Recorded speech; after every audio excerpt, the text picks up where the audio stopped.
और मुझे उम्मीद है कि प्रोफेसर की डायरी एक उम्मीद पैदा करती है कि खरी और सच्ची बात और बोली जाए, बाकी शिक्षा की अहमियत बची रहे, ताकि ये पहचान बचा रहे कि हलवा खाया जाता है कि गोबर। यादव जी, आपने ऐसा क्या लिख दिया और क्या बोल दिया कि आपको कॉलेज से निकालने की जरूरत पड़ गई? बहुत शुक्रिया आशीष जी, और शुक्रिया लखनऊ पुस्तक मेला कि आपने लिखने, पढ़ने और करियर से जोड़ करके इस बातचीत के लिए ये मंच दिया। और लखनऊ शहर अपने तहजीब के लिए जाना जाता है, और किताबों से जुड़ाव और उसमें भी लिखने का ये जो पूरा प्रक्रिया हमारे लिए रही, ये डायरी लिखना एक शौक़ हुआ करता था, लेकिन प्रोफेसर की डायरी इस रूप में लिखी जाएगी, शौकिया नहीं लिखी, एक तरह से कहा जाए कि दबाव में लिखना पड़ा कि वो सच जो दिख नहीं रहा है या वो सच जो लोगों को जानना चाहिए, शिक्षा से जुड़े रहे हम लोग, विश्वविद्यालय से जुड़े रहे, कलम और किताब ने हमें बनाया है। तो 14 साल एक प्रोफेसर अपनी नज़र से जो दुनिया देख रहा है, शैक्षणिक संस्थानों को देख रहा है, स्कूल कॉलेज विश्वविद्यालय को देख रहा है, तो उसकी तारीफ भी कहेगा, और उसके भीतर अगर कुछ गलत हो रहा है तो उसकी शिकायत भी करेगा। मुझे लग रहा है कि मेरे लिखने का या इस किताब के लिखे जाने की सबसे बुनियादी वजह यही रही। जैसे अभी हम और आप जब बैठे हैं, तो उत्तर प्रदेश में एक पॉलिसी चलने वाली है कि सरकारी स्कूल अगर 50 विद्यार्थी नहीं हैं, उससे कम हैं, तो उन्हें बंद करके दूसरे स्कूलों में मर्ज किया जाएगा। कोई भी सरकार या देश जब चलता है, समाजवादी लोगों का एक नारा हुआ करता था, रोटी कपड़ा सस्ती हो, दवा पढ़ाई मुफ्ती हो। तो पढ़ाई और दवाई बुनियादी शर्त है। तो प्रोफेशन हमारा बाद में प्रोफेसर का हुआ, लेकिन हम प्रोफेसर बनने लायक तो शिक्षा से बने। तो मेरे लिए किताब लिखना इसलिए जरूरी था कि उस शिक्षा पर, कलम और किताब पर उसकी अहमियत बताते हुए जो खतरा है उसको भी ज़माने से रूबरू कराया जाए। और मुझे लग रहा है यही वजह है कि जब इसे किसी विद्यार्थी ने पढ़ा, किसी प्रोफेसर ने पढ़ा, या कोई सामान्य व्यक्ति जो शिक्षा से जुड़ा हुआ है वो पढ़ा, तो उसे ये महसूस हुआ कि उसके हिस्से की भी कुछ कहानियां इसमें शामिल हैं। इसलिए मुझे लगता है कि अब तक के लंबे वक्त में, सबसे कम वक्त में सबसे ज़्यादा किताब ये बिकी है, और लगभग 50,000 लोगों ने इसे पढ़ा है। तो मैं उन लोगों का शुक्रिया अदा करता हूँ। मेरे हिस्से का सच केवल ये है कि जो बाकियों के हिस्से का सच था, जो और कोई नहीं कह रहा था, उसे भी हमने कहने की कोशिश की। लक्ष्मण जी, किताब आने के बाद से 50,000 प्रतियां करीब बिक चुकी हैं और आप लाखों रुपए कमा चुके हैं। ये प्रश्न पहले मैंने इसके पहले कभी नहीं पूछा, आज सबके सामने पूछना चाहता हूँ। क्या अब आपको लगता है कि लेखन भी करियर का विकल्प हो सकता है? ये बहुत महत्वपूर्ण सवाल है, क्योंकि बहुत कुछ जब अर्थ से ही तय होने लगे और ये बात समझ में आने लगे कि वो पहले कहते थे ना कि पैसा खुदा तो नहीं, मगर खुदा कसम खुदा से कम भी नहीं। लेकिन एक ज़माने में ये कोशिश की जाती थी कि पैसे को बाकी चीज़ों से ऊपर न किया जाए, लेकिन आज तो ये बात सच है कि अगर आप एक गरिमापूर्ण जीवन जीना चाहते हैं तो बुनियादी तौर पर आपको पैसे की ज़रूरत है। प्रोफेसर होने में ज़्यादा पैसा और सुरक्षित पैसा था। मैं ये बात कहना चाह रहा हूँ कि नियमित तौर पर सच बात यह है कि आप अच्छे प्रोफेसर होकर के भी या बुरे प्रोफेसर होकर के भी आप कायदे से हर महीने की सैलरी आपकी आएगी, और अच्छी खासी सैलरी आएगी। आपकी ग्रेड ए की नौकरी है, उसकी बहुत अच्छी तनख्वाह है जिसमें आप रह सकते हैं। और वो सैलरी वाला एक प्रोफेशन अगर हमारे सामने ये मुश्किल पैदा करे कि अगर आपको प्रोफेसर स्थायी तौर पर रहना है तो कुछ शर्तें हैं जिसको मानना होगा। फिर आड़े आता है ज़मीर खुददारी जिसे कहते हैं। वो एक हम लोगों के यहाँ कहावत है कि नया जूता और ईमान ज़्यादा काटता है शुरुआत में। हमारी कोशिश रहती है कि ईमान बना रहे, करियर तो बन ही जाएगा।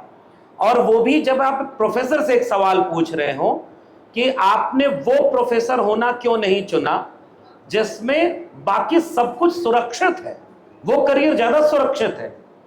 लेकिन मेरी शर्त ये थी कि आप कलम और किताब की बात करते हैं, आप विद्यार्थियों को जाके पढ़ाएंगे कि सच और झूठ क्या होता है, ज़मीर क्या होता है, गलत के साथ मत खड़े होना, सच के साथ खड़े होना, और जब आपको खड़ा होना पड़े तो आप अपने करियर के साथ खड़े हो जाएं।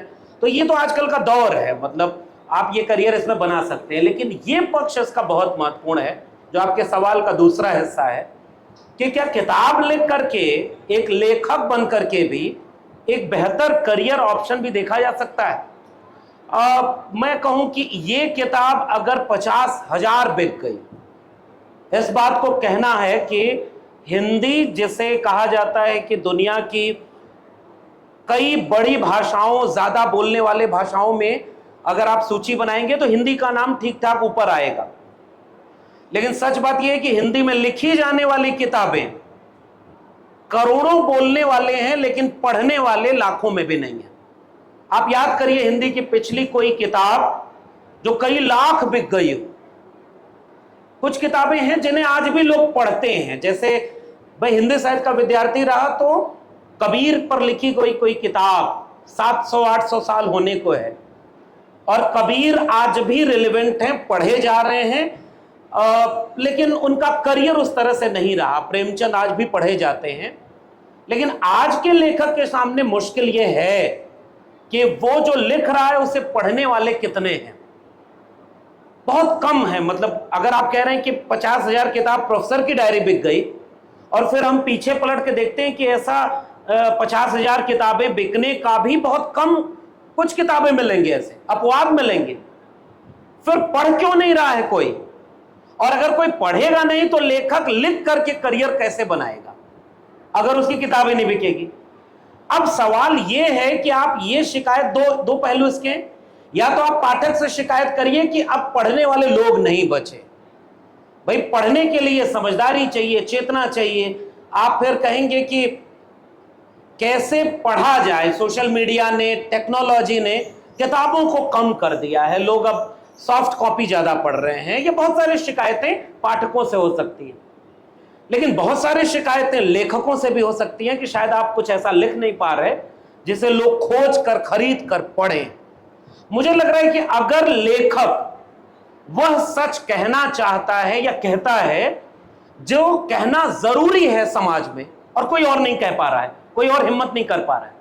मुझे जब प्रोफेसर की नौकरी से निकाला गया तो मेरे सामने भी एक विकल्प था कि आप चुपचाप रहिए, आप फिर किसी और नौकरी में एडजस्ट हो जाएंगे।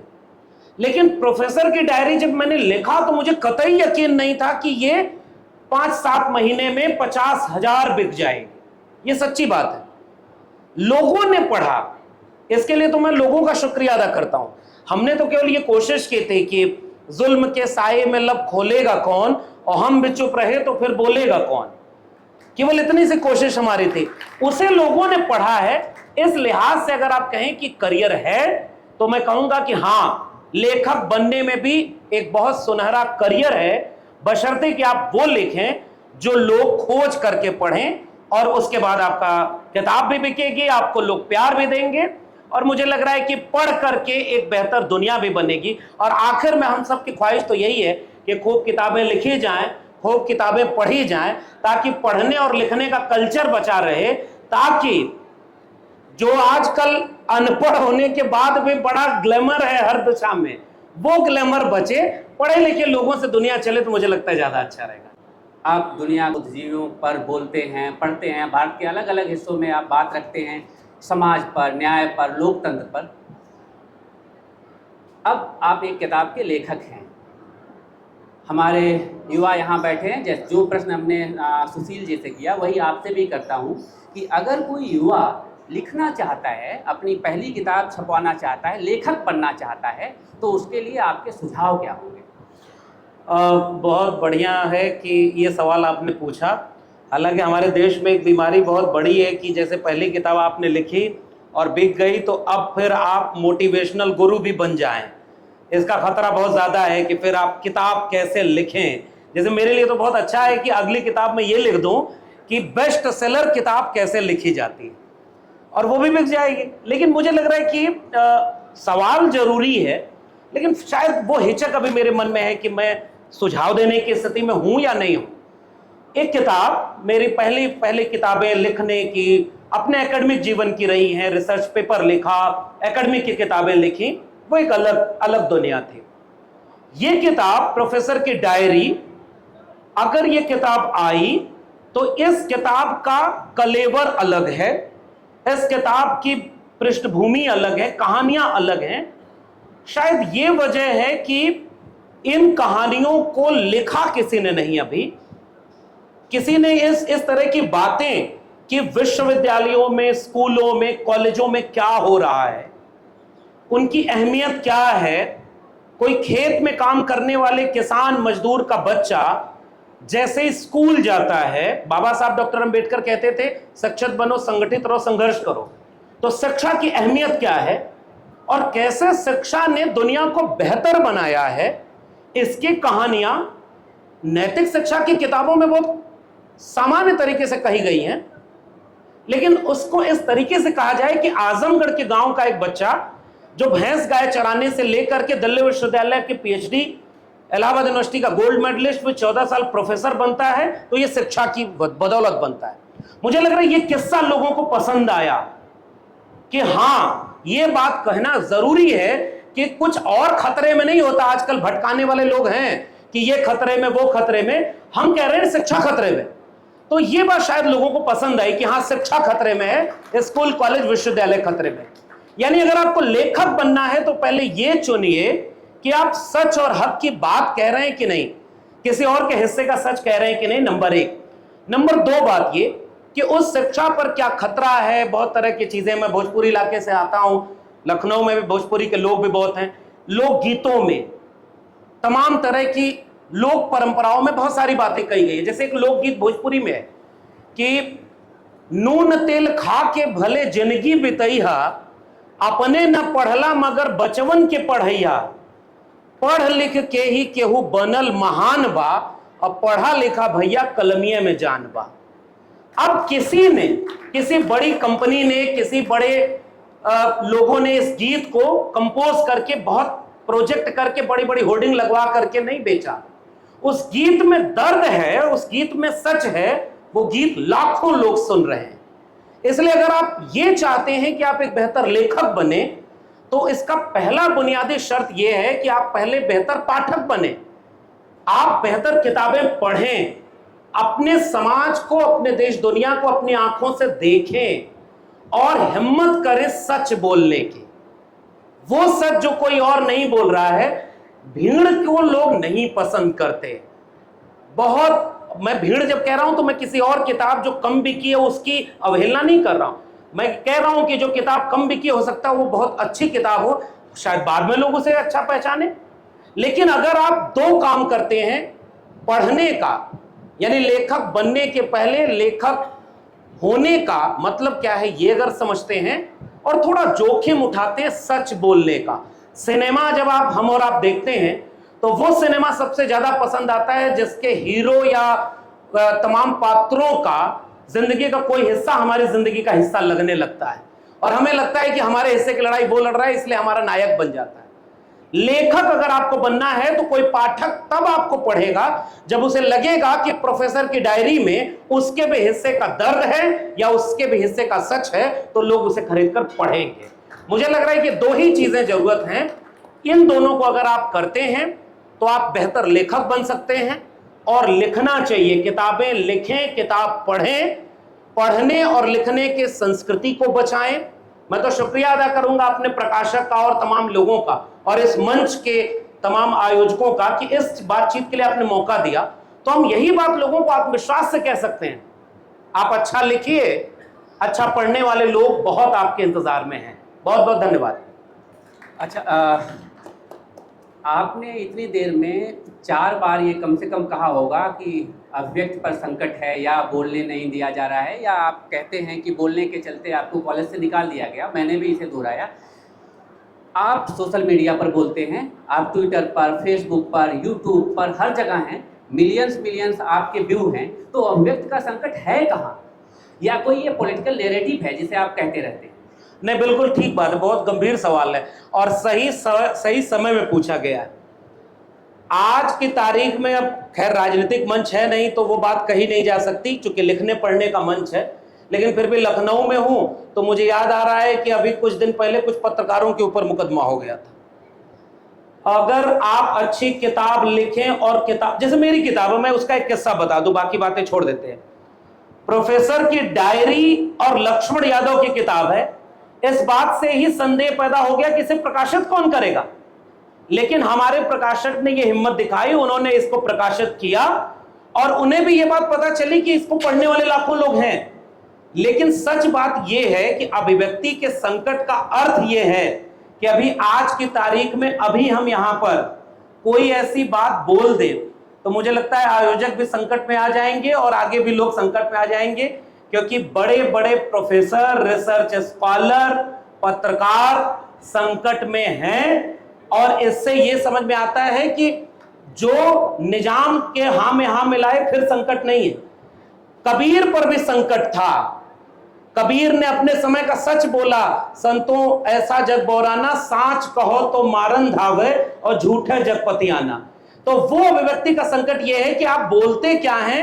अगर ये आप बोलते हैं, सवाल पूछते हैं, तो उसका संकट तो है। हां, मेरे लिए वो संकट क्यों नहीं आया? अब इतना बड़ा संकट की नौकरी छोड़ के बेरोजगार हैं आज, तो ये एक संकट तो आ गया।